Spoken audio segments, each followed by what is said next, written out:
Welcome to the Copilot Connection. We're here to share with you all the news, insights, and capabilities of the Microsoft Copilot ecosystem from across the entire Microsoft stack. I'm Zoe Wilson, and I'm the Global Workplace Services Consult Leader at Kyndryl, a Regional Director, and an MVP for Copilots. Now, I'm Kevin McDonnell, MVP for Copilot and Copilot Extensibility, and the UK lead for Copilot and Agents at Avanade.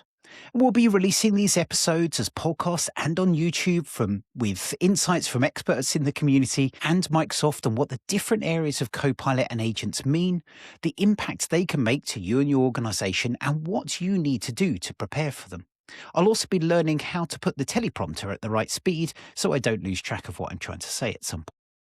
You One think day. you'd know how to do that by this point, Kevin? Yeah, still no.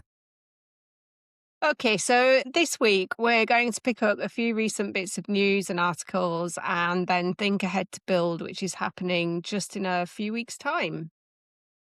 Which is very exciting, and I think neither of us are going. You're not, are you? I'm certainly not going, and it's kind of interesting. We'll get on to I'll probably go on to Build later, but I think they're kind of doing a slightly smaller event and not so focused. It's certainly been later on there, so it'd be interesting to dig into how different some of the content is. First, as we've pretty much, as far as I can see, the whole planet, we're going to talk a bit about Cowork, which seems to be the only topic that anyone's talking about right now. Yeah, and that is Copilot Cowork specifically, Thank you. not Claude Cowork. Thank you. Very good. Good pick up on that one. So, look, I can actually share. You can tell it's Friday. We've had a long week, and our ability to actually get anything organised is going very well today. So, Copilot Cowork. We know it's still in preview on there. I think people are very excited about whenever it may come to GA, but they announced a few updates on there. And I will be honest, my favourite one of these is this picture on the right. And for those not watching on the screen, it is mobile version of Copilot Cowork. And I am absolutely loving this. This week, I'm one of the few of the pilot for Cowork at work. God, that's a horrible sentence to say. But to actually kind of kick off some of these Cowork capability, leave it running while I'm brushing my teeth, checking the kids, getting them to school, sit down. There's my nice report, and I'm kind of doing a daily one of here's the I was about to say a rude word. Here's the stuff that I have to do for today. Here's the things I've forgotten on there. Arrange my week. I am already just loving that ability to sort out my calendar and do the stuff there. So having that on mobile that I can trigger things, get to my desk, carry on that conversation, for the most part, has been fantastic. Yeah, and I mean, you've been quite a heavy user of Copilot on mobile anyway, haven't you? Yeah, I've yeah, lost count of the number of times you've tried to invoke Copilot in the car and you've ended up sending a message to a WhatsApp chat that has the name Copilot in it, which is highly entertaining. But I think with the fact that you do use it quite heavily anyway, I can see how it's going to really have a lot of benefits for you. yeah. And actually, you've brought something interesting. I know they mentioned this at the Collab Summit that I was at in Cologne last week, that Copilot will be Apple CarPlay and Android CarPlay supported. So hopefully I can decouple it entirely from WhatsApp and remove the potential for that happening. But then I can get Cowork. I can kind of set up skills and plugins, because that's the other thing that was announced here. And it could actually message WhatsApp for me, and maybe Cowork will be better at the typos and the dodgy things I say. I'll never forget trying to say the word tilde. I think poor you and Sarah Fenner. Yeah, I won't say what it did come up with, but you were a little bit disturbed. So yeah, I can already tell it's going to be that kind of podcast episode, isn't it? But so I think it's really good that, they're obviously pushing ahead with features and functionality. I think the fact that this is available on mobile is fantastic. I have been playing with this in my personal tenant, but one of the things that they desperately need to sort out as quickly as possible is the availability of Anthropic in data centers outside of the US. Because I know there's a huge amount of excitement, and for a lot of big enterprise organizations or organizations who are in the UK or the European Economic Zone or inside the EU data boundary, there's this real reluctance to be able to turn it on whilst the data residency isn't guaranteed and whilst the data processing is happening elsewhere. For me, I think all of this is fantastic, but where we will see this really start to have a significant impact in organizations is at that point where they unblock the data center availability. Yeah. Yes. I'd absolutely agree on that. Or sort out how data residency is going to work. And I think that's probably the most obvious way that they're going to do it. I think the other one will be this is in preview. So there is no charge for this at the moment. We don't yet know what the licensing will be for this, whether there will be one, whether there'll be additional. Lots of rumors that I'm not going to go into because I'll get in trouble. But I think that will be the other thing that's my advice to clients right now is go and preview this. Do not roll this out wide scale until you know what the licensing position is going to be. I'd also say it's definitely a preview system. In fact, today when I was doing the notes for the show, in fact, was using Cowork to kind of suggest some things. I'd say it was where I was thinking about going anyway, but that'd be a slight lie. And it came up with a really nice set, which I kind of changed from there. Went to go on the desktop. No indication of where that conversation was. There was no way I could get it. It was all on my phone, synchronized between the same account on the desktop on there, which was hugely frustrating from there. But I do still have copy and paste, so I did survive there eventually on that. But I think I think while it's in preview, it's fine. They need to sort out some of the stability items for that before they go into GA, I hope. Yeah, and I guess it's not just the stability, is it? It's the capacity, Yes. and the capacity will I expect it will be eased when they move it outside of the US data centers. But equally, for those I think it's people just who, in one data center, isn't it? Or maybe a yeah, couple of regions. It's very narrow. limited. Yeah, but from talking to friends at Microsoft, I think even though is limited in that sense, the usage levels are through the roof with the people who do Yeah. have it. Uh, yeah, I think scaling and sorting out some of that stability and making sure that, there's that synchronization across devices or platforms or browser types or, whatever type of synchronization you might expect to make sure that you get the same experience everywhere. They're going to need to sort that out for people to be able to use it with confidence. Yeah, absolutely. I think the other thing, going back to some of the announcements they talked about, we've heard a lot about skills. For me, skills is going to be the big skills and co-work skills is going to be the big topic this year. They've now brought to this plugins, which goes a little bit further than skills. This is really the tools to connect into your organization. And they've kind of only there's restrictions to what you can do with this. You can see in here, they're talking about releasing connectors with LSEG, Miro, Monday.com. Just for those who are not looking at the screen as well, you might want to explain what LSEG is. Sorry, yes, the London Stock Exchange Group. I see them so much at the Microsoft conferences. I think everyone knows who they are, but that's just my little blinkered world, I think, from that. Thanks. So I think London Stock Exchange Group's a very interesting one because that's going to be a very data heavy on that. And I think that also that Fabric IQ, a lot of times we kind of think about Copilot, we think about Copilot connectors. It's been very unstructured data, content, that sort of thing.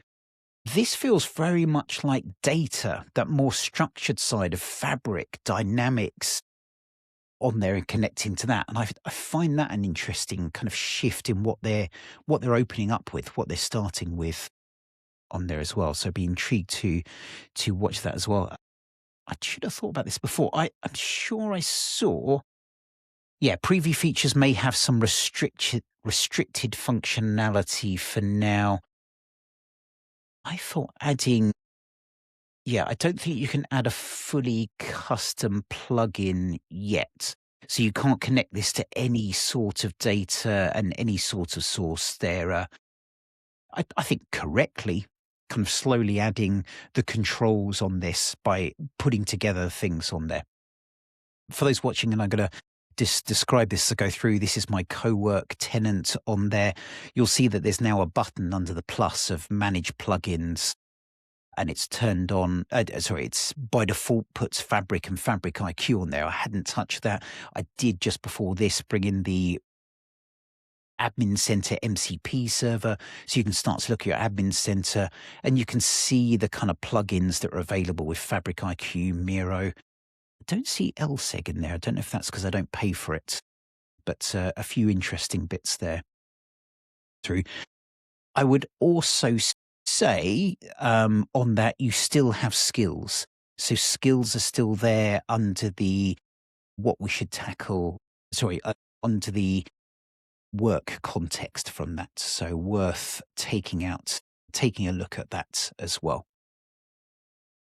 Now, live updates as we're talking here. I've just seen a message. Our good friend Dan Laskovitz has been talking about kind of Power Platform connectors, MCP connectors. He's been at the cutting edge of a lot of this on there, and I see that he has just made available, and excuse the news there, a Cowork skill for jokes on there. So this plugin, so you must be able to add custom plugins based on this that brings dad jokes and Chuck Norris jokes, long rest his soul, on there into Cowork. Now, I haven't tried this. What I might do after this is do a quick recording and put this out as a short on our channel. I was actually going to say, the, Kevin, why don't you try doing live? This sounds like a really bad idea. To set up the MCP server, so you need to set up your own MCP server to run for this to connect to there. So what do I know? I need to build a package, set up this, follow the MCSCP. No, I have been through this before, and it runs something locally on your machine with all sorts of keys that I'm not going to try and record and pick up live on there. I'm also not going to take the picture down that you sent us of your test one of this, where the explicit filter was not working very well. Responsible AI was certainly not. There's jokes about the Queen that we are really not putting on the podcast, whatever you say on that. Yeah, But but really excited. just to talk through for the audience. So Dan obviously had this plugin available in Cowork, and he asked it, what categories do we have for Chuck jokes? And it came back and said, here are the available Chuck Norris joke categories, and then listed a whole range of categories, and then said, do you want one from a specific category? When he picked the category, it did actually bring back a Chuck Norris joke. Probably not one that's suitable for being in Copilot. Absolutely not one for Copilot or the podcast on And there. Feel free to message us separately and we'll pass that on because it did make me laugh. And just, if anyone's worried about using this, he has said that he's made a change in the plugin so that it won't bring back the highly inappropriate ones anymore, which sounds like a challenge to me. It did. He did a session on his MCP version of this at ESPC last year, and I was heckling him from the front row to try and do the explicit ones, but he refused. So he's only trouble when he's had a Negroni or two.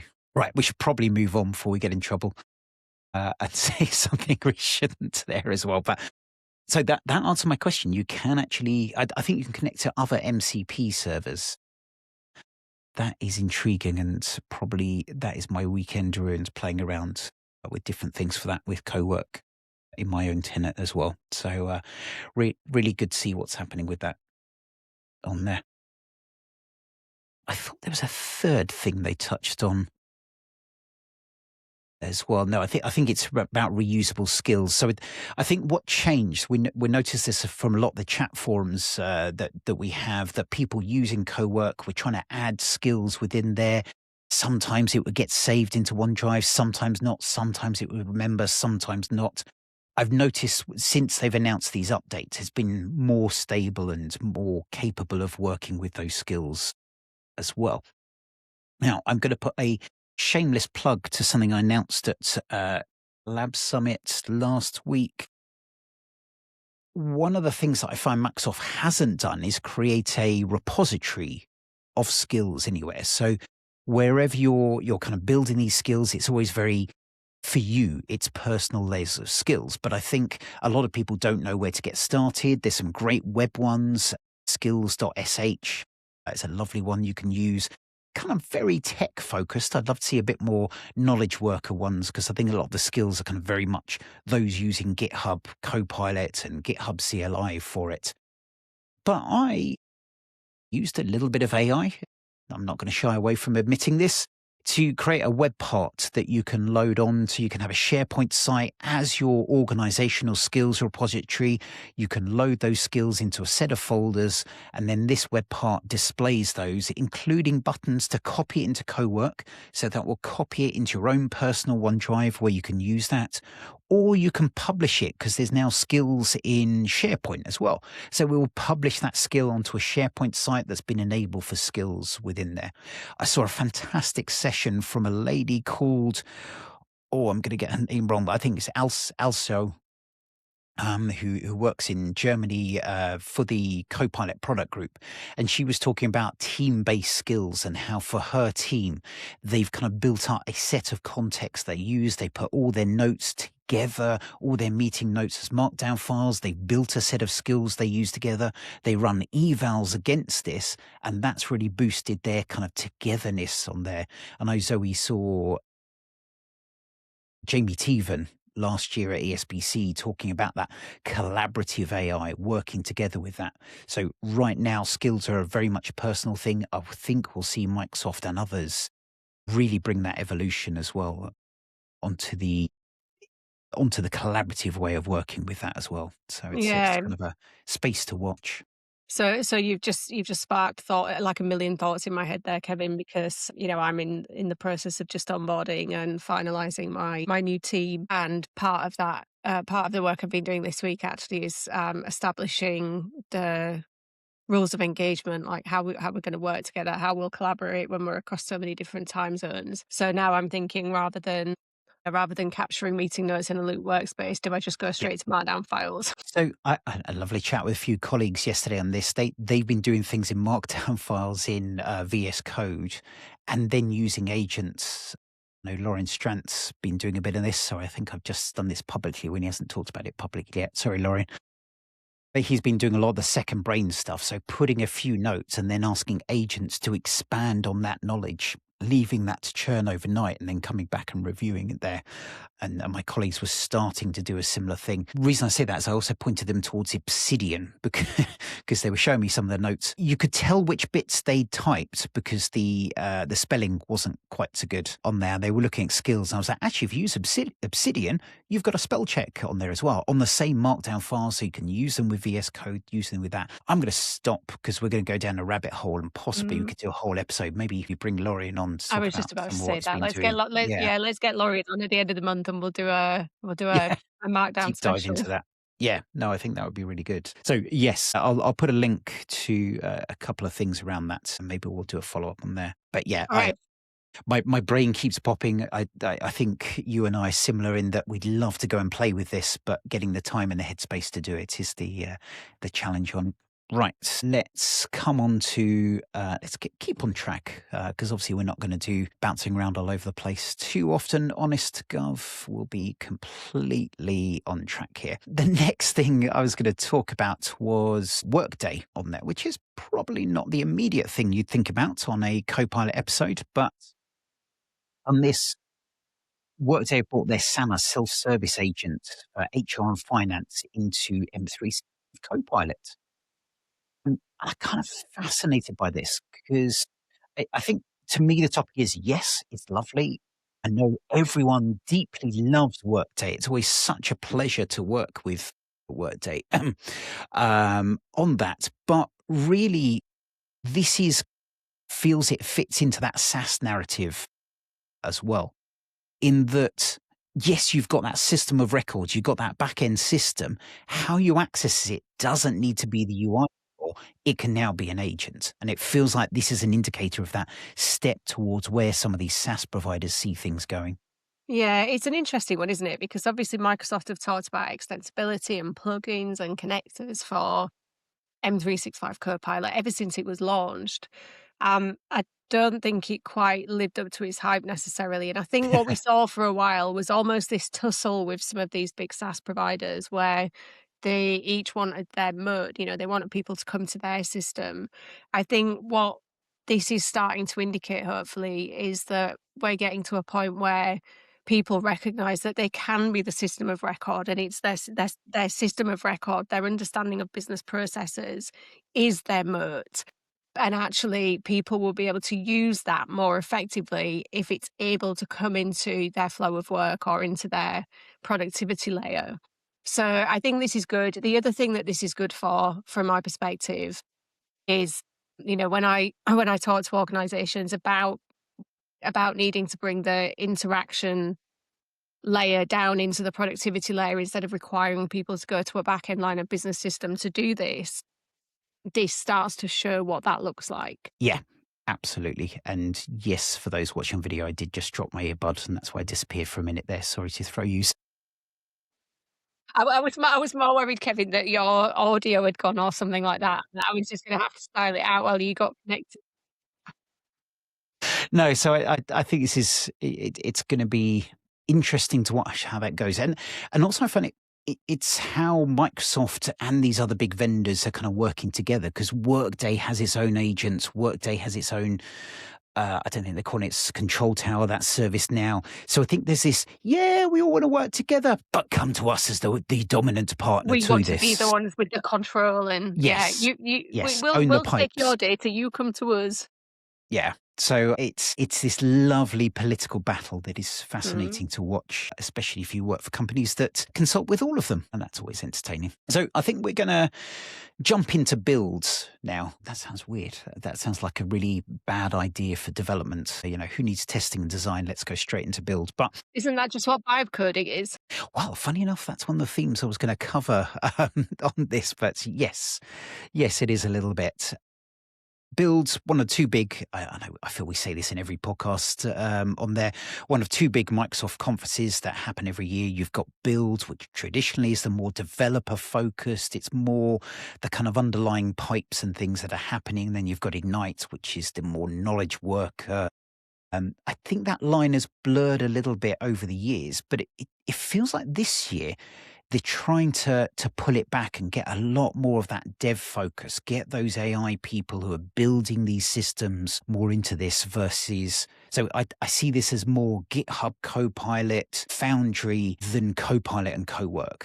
Yeah, and it's I mean, the fact that it's a request to attend conference in a similar way to the AI tours means that Microsoft have got this gate in place that allows them to actually select who's going to attend or not. I'm laughing because I was debating in my head whether to say that because I couldn't remember where I'd seen that and whether it was sensitive. But yeah, I think it's a good point. Yeah. It's what we are seeing. And I think I found it fascinating, the London AI tour, where they did exactly as you said there. They're checking on people. And I hope this isn't going to be rude. The quality of questions I got from helping out on the Microsoft stand were much, much better, much more Mm. connected and much more aligned to what I thought was going on there. And I don't think it's gatekeeping. I think it's we want to make sure that people are focused on this, and it's not just I love AI. Do you do Yeah, stuff like that? yeah. I love AI. I'm going to talk about it. Yeah, but you know about it. I love AI. Let me churn out another LinkedIn post using AI. This is going to be those who are hands-on doing stuff like that.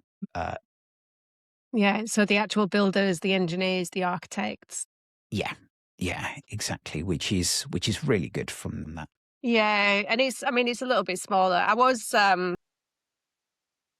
debating whether to try to go with work or not, but just from a personal perspective, traveling at the moment is not ideal. And like you said, it's 3 weeks away. So I think I've missed the boat for this one, but Yes, I think it will be really interesting to. I'm going to be rude, Zoe. Do you not think it would be too devy and getting into kind of low-level detail for you? Entirely possible. Entirely Because possible. I feel I'd be on the edge with it and I would have my mind blown Are a you lot saying I'm by not it. technical enough? Yeah. No, sorry. I'm saying you're not developer-y low Mm, level enough, yeah. I don't think. And for the first, like, I think Build had been kind of moving away from that a bit to be a bit more generalist. Looking through these sessions, I feel it is going more down to the low level again Yeah, on there. And I think, again, it's that gatekeeping. Why are you here for it? That would be yeah. interesting. They might not let you in, Zoe. They might not let us in. That would be embarrassing, Yeah, wouldn't it? I think for me, I mean, you're right. As much as I might like to might like to think otherwise, but for me, it's more the fact that the stuff that they'll talk about here. There's a lot of it that's going to be enormously irrelevant to the part of the business that I lead. But the good thing with the way that Microsoft are doing these big first party conferences these days is the fact that I can follow along remotely anyway. Yeah. Yeah, absolutely. And I was going to talk about this at the end, but actually, I wonder if I can find them quickly because stupid. Here we go. Perfect. This caught my attention actually, because you were talking about being there in person. There's a lot of these online only digital labs. And I know a lot of these labs have been really popular. A lot of people attending in person have been to these, but they've always been in person only. We were talking about Dan Laskovitz. I know he runs a lot of the kind of Copilot Studio ones at the AI tour. I think we talked about MVP Summit. I went to a fantastic lab that's available around GitHub skills. Now they're making these available online for there. This was a really interesting shift I found from there, a really nice one. So it's not just if you go, you're only sorry, if you're not there, you're going to miss out on some of this hands-on things. Now, as you're remote, you can actually carry on doing those as Mm. well, which is great. So in terms, let me jump back. In terms of themes on there, obviously, well, this only just occurred to me. First thing to note, Nadella is doing the keynote. And I kind of expected this, but after Judson did the keynote for Ignite, it wasn't a guarantee. But I think this is his transition to being the techie, hands-on engineering person that he's keeping hold of Build as well on this. So for those Satcher fanboys, there is your first one. And just after him, talking of fanboys, Scott Hanselman and Mark Rusinovich following up with that. I do wonder. I mean, so there's an hour gap looking at that. I was going to say, I do wonder how many people are Yes. going to leave the keynote early to try and get in the queue for the Scott and Mark session because Razinovich always has a queue. And when I've been at events like Ignite, if he's in a room that has something else on before that isn't related or relevant to the thing he's talking about, people will go and sit in that to guarantee Yeah. that they have a seat and that they're in the Yeah. room. That's an interesting spot around the gap between those. Hmm. Although being San Francisco is probably the other side of the building, so they've got to get out, work out how they get across the traffic, hope there's no protests going on, etc., etc. Yeah. So if you So, look at the next one as well, I love the fact that they've got Yina Arenas, who, we've wait, had. stop. I was about to come to that because I know what you're about to say, and I'm going to let you say it in a sec. Just before we go on to that, because you were talking about vibe coding earlier, I loved this session that is Scott and Mark learn to vibe check on there. So it does feel, and there's quite a few sessions on kind of coding agents and things like that. The evolution from vibe coding is there. Still using agents, still using AI to build your code, but it's not that kind of, oh, I'll do Alt Tab and it'll fill what I'm doing on this particular page. It's building out whole applications, building out full details, but also using it to check what you're doing and validate this as well. So this was the first time I've seen the word vibe check, but I don't think it'll be the last. Anyway, as you were about to say, I'll hand back to you. Yeah, so I was just thinking it was an interesting mix of Yina and Naomi Moneypenny. Obviously, Naomi was involved in a lot of the knowledge management and content services things across the M365 product group. Um, And Yina, even though she's working with Foundry, she comes from that SharePoint background as well, Yeah. doesn't she? She's got But that they're experience. both in core AI now. So I Yeah, know I know Naomi's moved over. Yeah. Naomi's working with the Foundry models, isn't she? So from where they sit, it's not unusual. But for me personally, knowing their backgrounds, I think that's just a really interesting mix. So that's not what I thought you were going to say. I looked at that. I was like, oh, those are two fantastic, amazing women that I know talking about deep AI, which is fantastic. Deeply technical topics, yeah. It did make me go, okay, so we got Satcher, Scott, and Mark. And I kind of scrolled down and it suddenly went very male again after that. Sarah Bird, who's fantastic as well. But having seen I think it was the Anthropic Cowork conference, I saw a lovely video that was like the first half hour of the keynote, and I haven't seen a male speaking yet on there. Still feels a little bit of male domination with this, but I think Microsoft tries to do a good job. But I'd love to kind of maybe dig into that further and see how widespread that is. But it kind of felt that from that first section, only Yinu and Naomi jumped out. Yeah, so I'm gonna go have a look after this. In fact, I Mm, might get my AI assistant of choice to go and have a look. that is a good shout, actually. I hadn't thought about that. Next one I picked up was I was scrolling through and it's like breakout session with Peter Steinberger. Who's Peter Steinberger? That rings a bell. And it occurred to me he is the OpenClaw creator and one who looks after that, who now works at OpenAI on there. So I was kind of like, oh, what's this? What's this all about? To be announced closer to the event. So we have one of the originators of OpenClaw at a Microsoft conference with a to be announced session. Oh, I'm excited about this.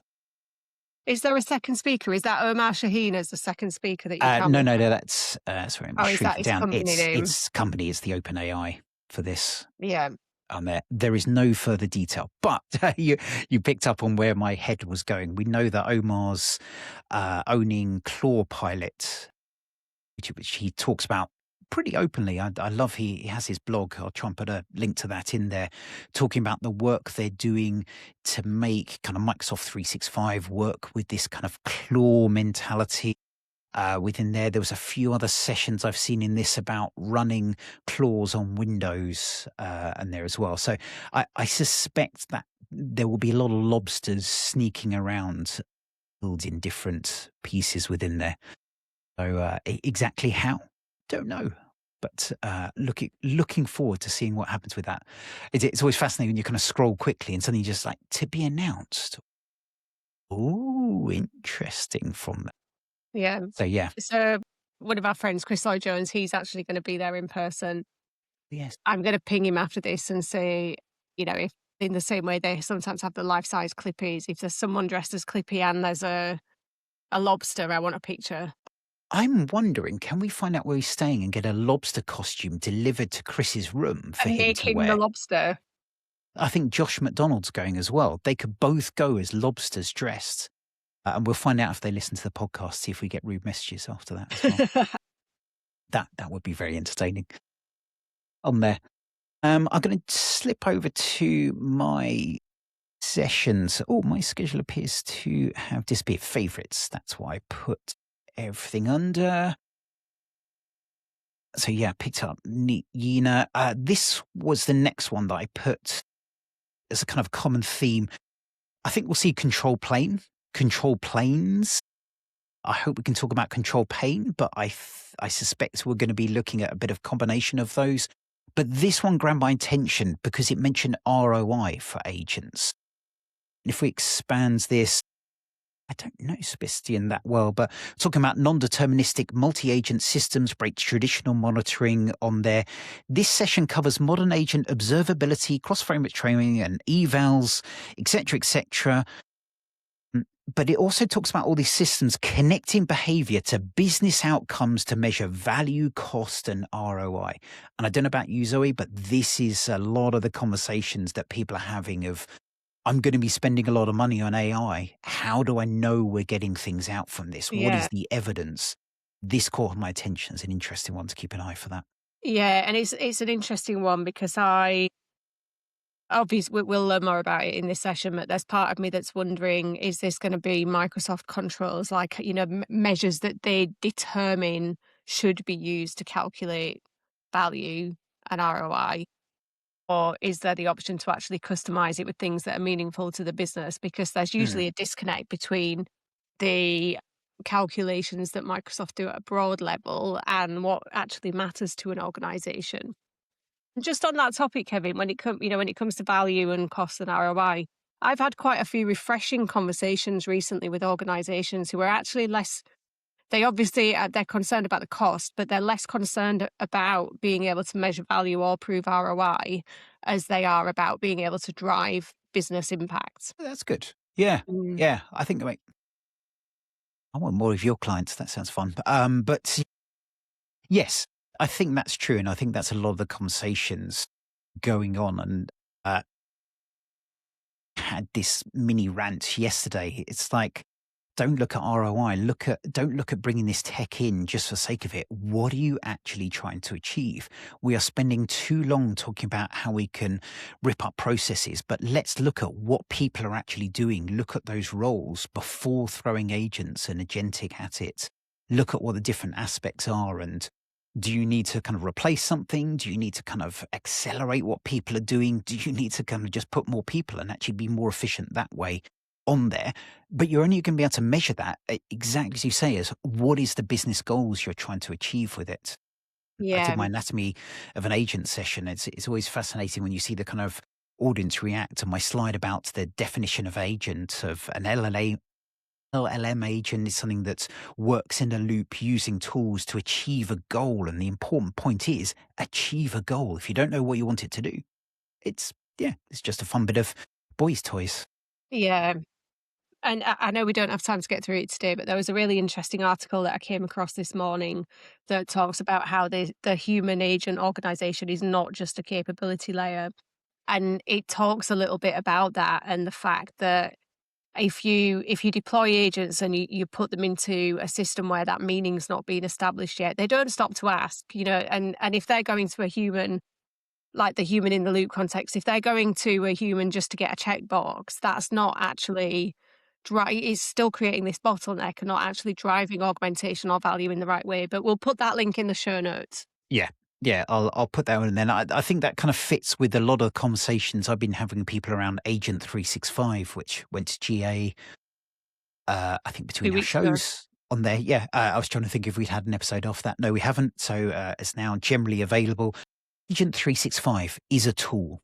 It's not going to do anything for you. It's not going to determine what your business goals are. It can help you bring the evidence to kind of look at whether you're achieving towards those goals, but it's not going to tell you what they are or how you get there as well. Yeah. And I think that's a really important message with it. Yeah, and it will give you that observability layer, but again, it's not gonna tie that to the things that matter to you in your organization. Yes. Yes. But it might after we see these sessions.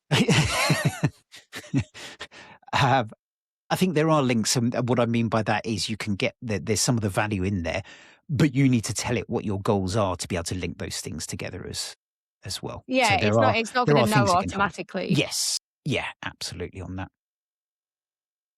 Briefly on that, there's also the Claw and Agent harness in Microsoft Foundry. I told you we're going to see a lot of claws going on from there. I'm going to stop there. I'm going to put a link to Agent 365 as well, and some of that GA one, because there's some interesting things. I think the Shadow AI discovery links in with that Claw stuff. Discovering one of the out of the box things is discover where people are running things like Claude Cowork, Open Claw on your estate, because you probably want to make sure they're not doing that as well. So that's really interesting, as well as the registry sync. But I'm not going to waffle through that now because Zoe will kill me and needs to go from that as well. But some really interesting things on there. Maybe we'll come back and do a even deeper dive into Agent 365 as well. Yeah, so I think, we'll have a few episodes in the next few weeks where we dive a little bit deeper. So one on Agent 365. We'll see if Florian will come and join us and talk about some of the stuff that he's experimenting with. And like usual, we'll do a build wrap up as well. Yeah. Yeah, I mean, it's always fascinating with, but actually, maybe we'll get Cowork to do it, of look at what we talked about versus what actually gets talked about and what kind of gets announced in the show, what the feeling is afterwards, and do a comparison of those would be good as well. But Sounds like a plan. thank you very much, everyone. In terms of events, I don't think you're at any in person ones coming up, but you've got an online one soon, isn't it? It's the Cambridge Power Platform Yeah, user so group, isn't there? Yeah, it's basically a full week in June. I think the last full week of June, where they're running a number of sessions throughout the week. So it starts on Monday 22nd. I'll be joining an initial opening panel, and then at the end of the week on the Friday, I will also be on a Women in Tech panel as well. Nice. Getting to bookend both sides of that week. But there is a link to register, which we will share with you, and it's all online, so inclusive. You can join the sessions that work with your schedule. Perfect. I will.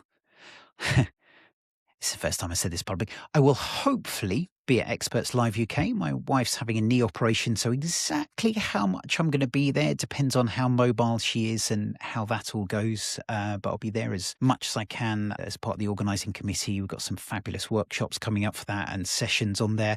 I will definitely be at Comsverse. Got a couple of sessions. One talking about Agent 365, so I need to learn about all this stuff as well with lovely Sure. Adine. Yeah, and a lovely session with Lewis talking about agents in healthcare, which we absolutely need to start writing soon as well. So, yeah, if you Yeah. see us out and about or online, come and say hello. So I do have FOMO for Comsverse. Not submitting for a lot of these in-person conferences was a very intentional decision with some of the things going on outside of all of this stuff and work. And with some of, like last week, you were in Cologne for the European Collab Summit, and there was a little bit of FOMO that I had that I wasn't there, mostly for the human connections and some of the socializing. But And the for the gossip. mo- for the And the gossip. and then, yeah, well, always a gossip. But for the most part, what I've had rather than FOMO has been this sense of relief that actually I'm really grateful that I've not had to travel. But I think with Comsverse being in the UK and with me being there most of the Still time, tickets. Still tickets. Anyway, so yes, there are still tickets. I think. Fairly sure there are. So yeah, if people want to come down and bombard Zoe and persuade her to come as well for at least a little bit. I'm in yeah, trouble now. I think if I was speaking, it's different, isn't it? But I think it's not a short journey for me just to No. No, it's true. But you get to go around all this lovely Mercedes and things like that and the cars and see everyone for hugs. Anyway, I'm going to move on. Please do hit that subscribe button to keep an eye on there. I've got to catch up with Gary. I realise we haven't done any of the dev sessions recently because we've both been busy, but hopefully we'll get an episode booked if we can find some time as well on that. But otherwise, thank you very much for joining us. We've been Copilot Connection. We'll see you next time. Thank you. Bye.